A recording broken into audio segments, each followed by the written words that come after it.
Hello YouTube reloaders. Thanks for watching. Hornady Loader here. My standard disclaimer, I am not an employee of Hornady Manufacturing, nor do I have any interest, financially or otherwise, in the sale of Hornady products. I've been reloading for almost 35 years, and for the last 20 years I've been using Hornady equipment almost exclusively, hence the name Hornady Loader. The Hornady logo is a registered trademark of Hornady Manufacturing, Grand Island, Nebraska. Today's video will be a discussion about powder scales. Now, these are some of the powder scales I've gathered over the years. Got the old standby balance beam scale. A couple of mini scales. One on the left there is from Lyman. The one on the right is the Hornady GS 1500. Here's the Hornady bench scale. It's basically the same as the auto charge scale you see in the back there. Without the auto charge trickler. I also have a couple of powder tricklers in the back. On the left is the basic trickler from Hornady. On the right there is the Hornady quick trickle. I'll be using those to measure out powder charges on the various scales as we talk about each type. Back in the day, this is what we used, the good old balance beam scale. Now my old balance beam scale has seen better days, so I actually picked up a new one from Hornady.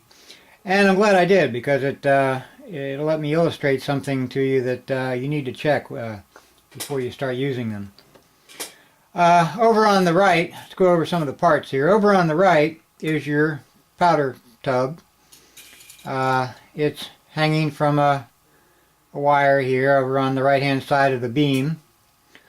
On the right side of the beam is the zero or the counterweights for zeroing the scale. Now they tell you not to move these, although it's almost impossible not to, because they're not Loctited or anything like that.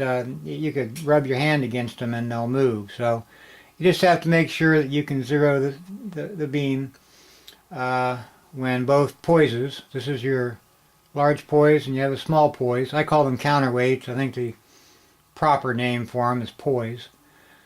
On the right hand side here of the beam, or of the fulcrum here, is the small poise, and you can each tick mark on the scale here is 1/10 of a grain.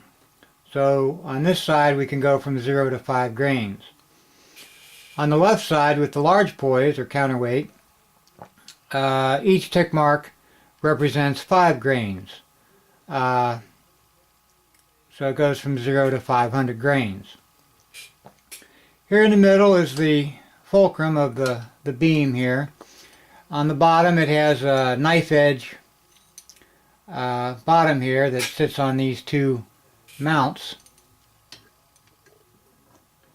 and that allows the beam to balance on that spot. Now over on the left here there's a plate attached to the beam. It's a copper plate. It sits between two magnets, and that gives us magnetic dampening. Essentially what it does is when the scale is going up and down, the magnetic dampening will slow it down, so you don't have to wait for it to go up and down 1,000 times before it finally settles down. Now over on the left side here is the leveling screw, and what you do with that is, let me zoom in on that part of the scale. What we can do with that is make sure both our poises are exactly on the zero. There's notches in the beam here that allow you to get those poises just right on the beam. And then you look right here and you use the adjustment screw or the leveling screw on the left to get the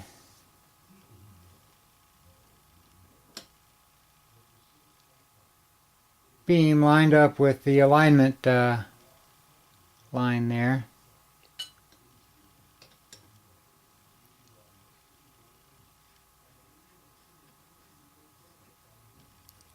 There we go.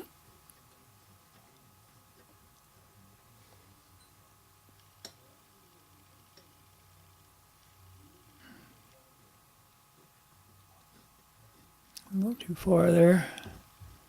Okay, there we go. So now we're lined up. That's essentially all there is to zeroing your scale. Make sure both poises are exactly on 0. Make sure your alignment lines are lined up, and you're ready to go. Now, another thing you want to do before you start using it is you want to make sure that it's an accurate representation here. Now, RCBS and Lyman both make shooter check weights. A check weight basically is a weight of a known weight. For instance, this particular one is 50 grains. Now, the difference between scientific check weights and shooter's check weights are measured in grains. If you go out and buy a set of scientific check weights, you're going to get them in grams or something else. So, again, Lyman and RCBS both make shooter check weights. So I'm going to take the 50 grain check weight. And you want to try to avoid handling them with your fingers. You don't want to get oil from your fingers on the weights. That'll just attract dirt and affect the accuracy of the weights. So I put a 50 grain weight in the powder pan. I'm going to move this poise over to 50 and see if it centers. Try to keep your pan from bouncing around too much. And it's very close, but not quite exactly on 0. So right there, I'm not happy.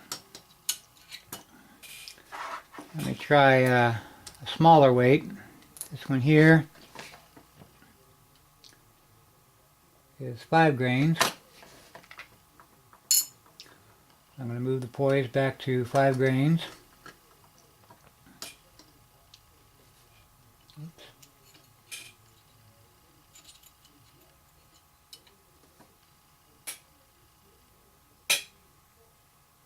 I'm sorry, that's 10 grains.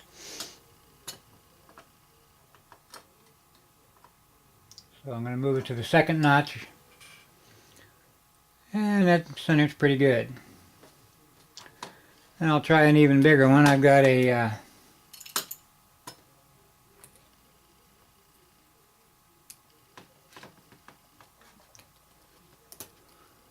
believe this is 100 grain.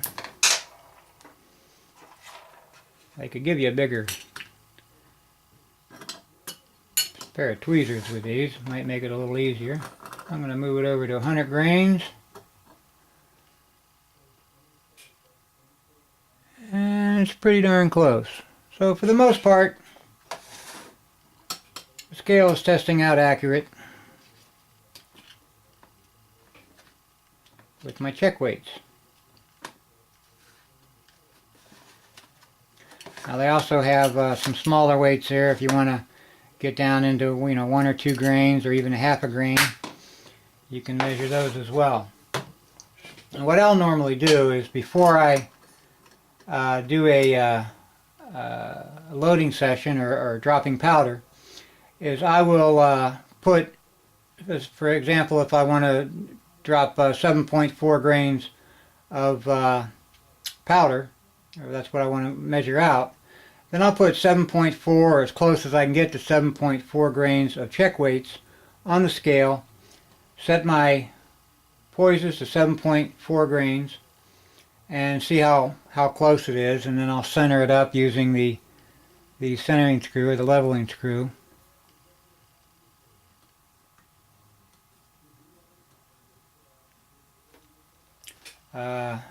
Before I begin dropping powder charges. That way I know that the scale is calibrated for the amount of charge that I want to drop. If I'm going to drop 45.2 grains, I'll put in 45.2 or as close as I can get to 45.2 check weights in the powder pan there. Set the poison to 45.2. I forget what I said there, and make sure that it measures properly, and then I'll start trickling powder into it to drop my loads. Okay. Now, another thing that you need to check before you start using the balance beam scale. Balance beam scale is a mechanical animal. I mean, it's susceptible to burrs and things like that on the knife edges of the fulcrum that it balances on.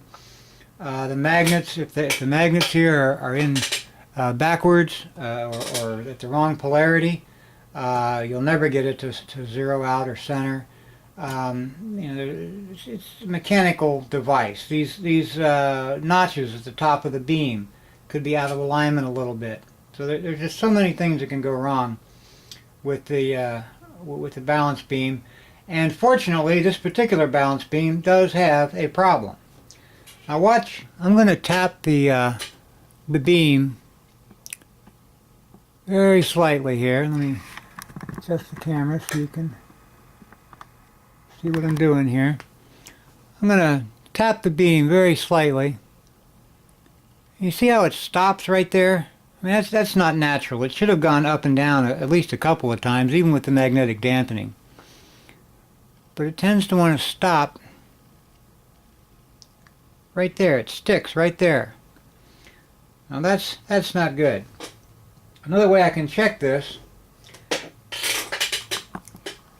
so I can take a powder trickler. I have a Hornady quick trickle here filled with powder, and I'm going to use to trickle some powder into it. Let's say I want to go with 5.6 grains. So I'm going to set this poise on 5 grains, and a smaller one on 0.6. And then I'm going to start trickling some powder into the powder pan.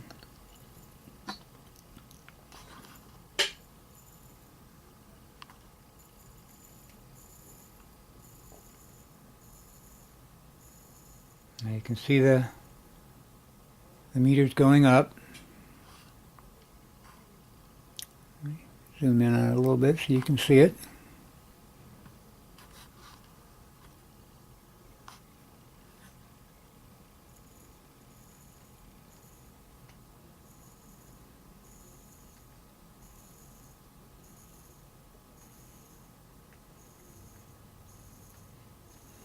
I'm just trickling powder into it, and all of a sudden it pops all the way up and goes a little bit above.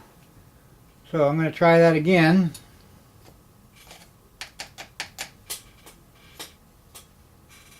Empty out my powder pan.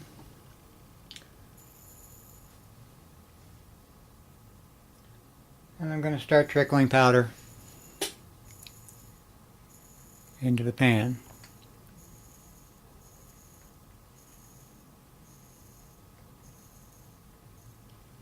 Boom. See how it popped up and stuck right there at the center?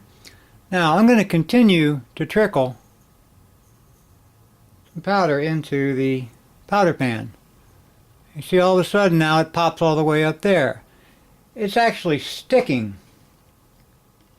right about that point, right in the middle there, where it would kind of fool me and make me think that, yeah, I've got a good powder weight, when in fact I do not. I'm going to try that again.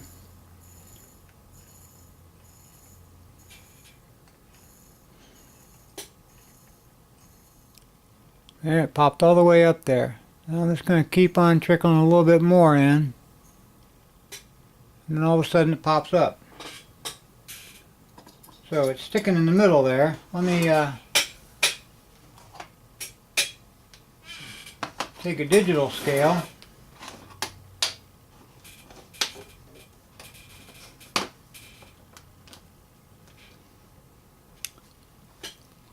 and check that weight.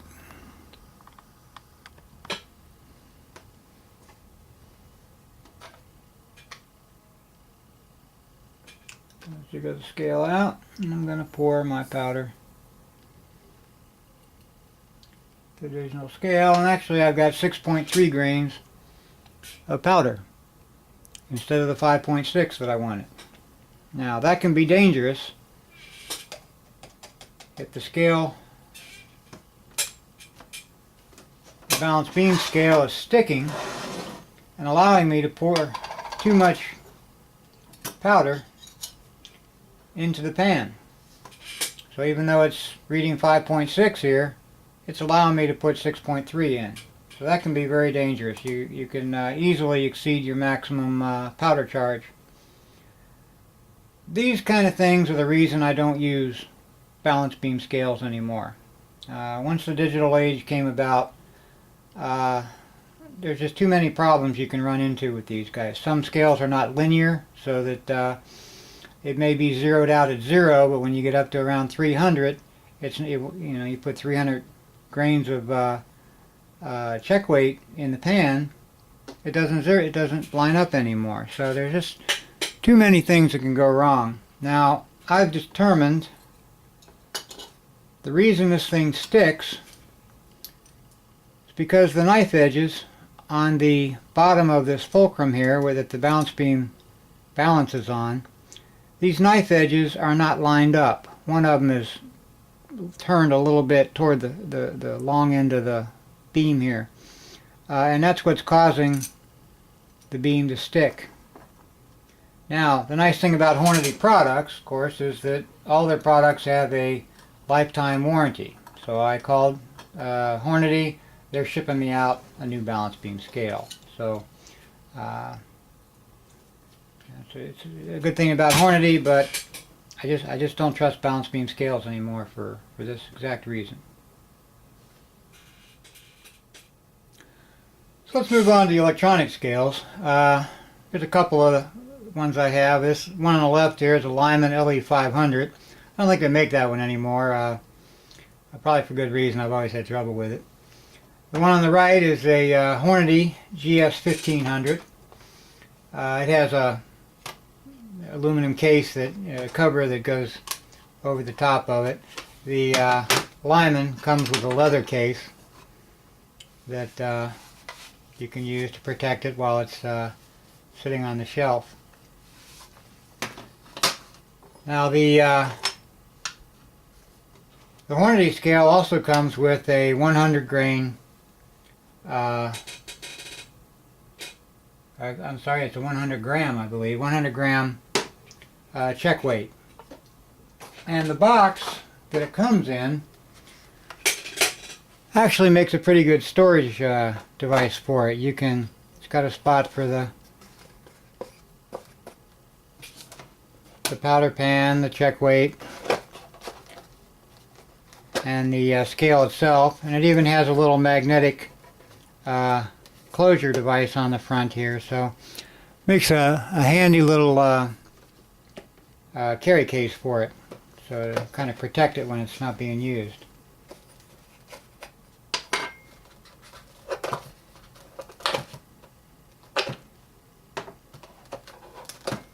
Now they both work basically the same. They're a little bit too good of a spot to put it in.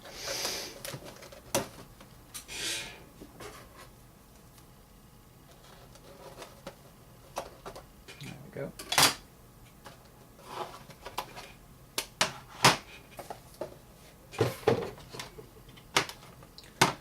They both work basically the same. They have an on-off button. They have a 0 button. It's called Tear on the Hornady scale for some reason. And they have a mode button, which allows you to change the unit of measure. So I'm going to go ahead and turn this on. Wait for it to zero out.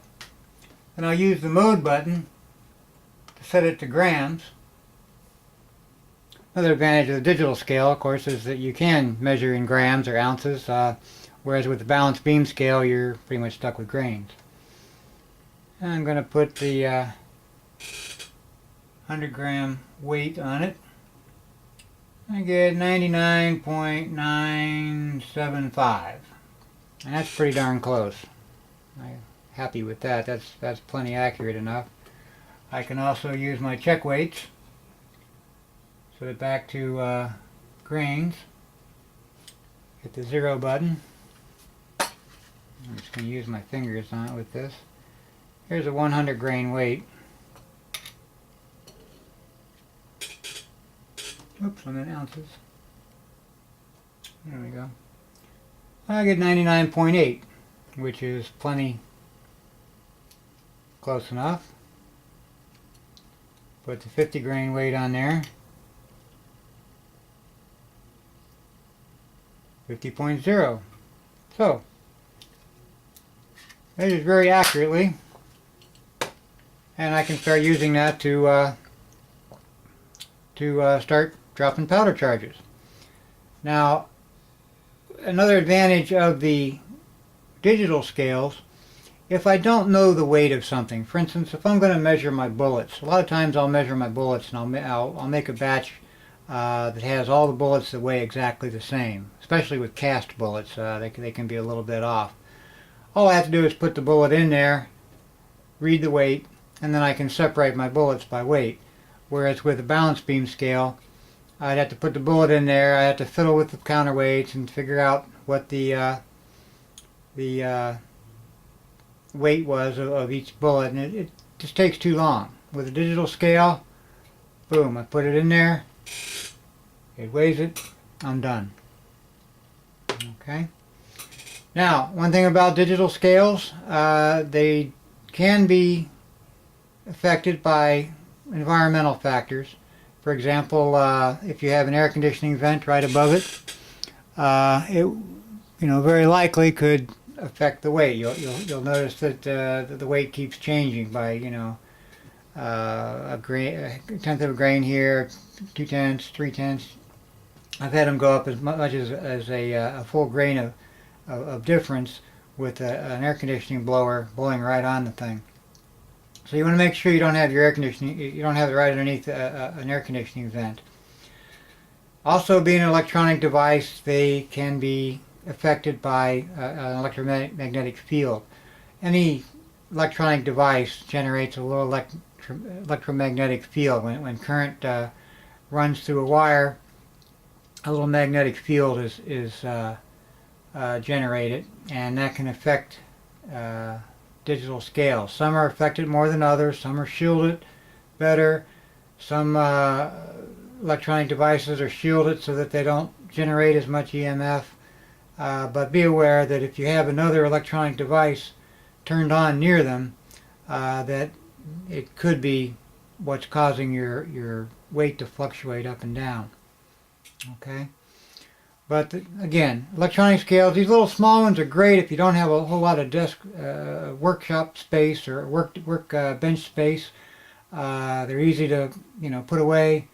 It doesn't they don't have a big footprint, so they're great for that sort of thing.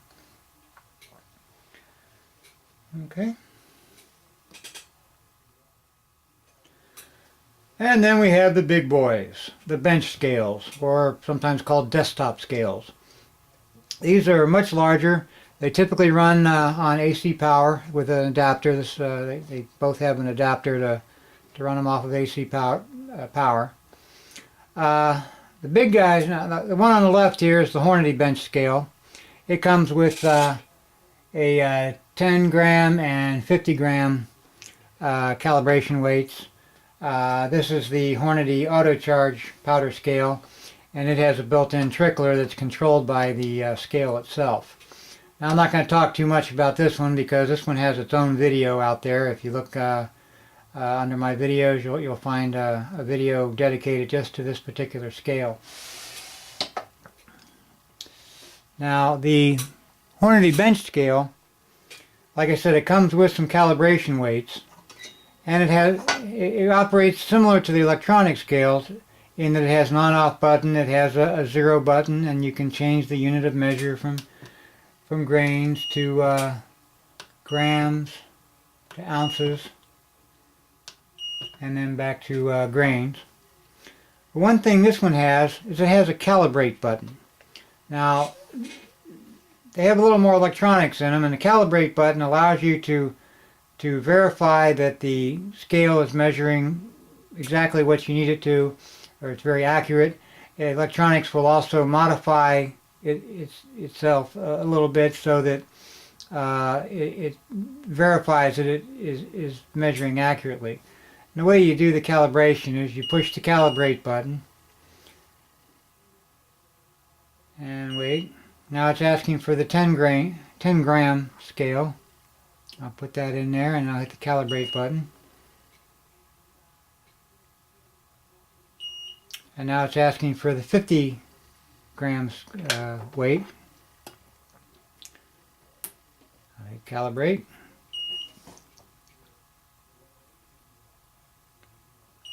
And it tells me I passed the calibration, and then goes back into measuring. This 100 grams is 771.6 grains apparently.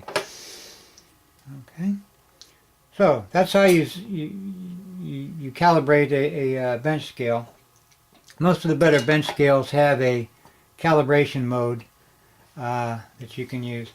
Now, one thing about the electronic scales and the bigger powder trickler scales is that you want to give them about 15 minutes to warm up. That way, they can, any variations that are caused by temperature changes, things like that, will settle down before you start using the scale. So give them about 15 minutes to warm up before you start using them. Anytime you're using a scale like this that plugs into the wall, a little heat is generated, and you want to make sure that it's settled down a little from temperature variations. Okay. So that's my video on powder scales. Basically, we've gone over all of the Hornady scales. Like I said, I like the digital scales these days because they're just so much more accurate. They're easier to use. I can weigh things when I don't know what the weight of the object is a lot quicker. And I don't have the mechanical foibles that a balance beam scale has. But at any rate, I hope you learned something. I hope you enjoyed the video. If you did, please click the like button and maybe even subscribe to my channel. Thanks for watching. Happy reloading.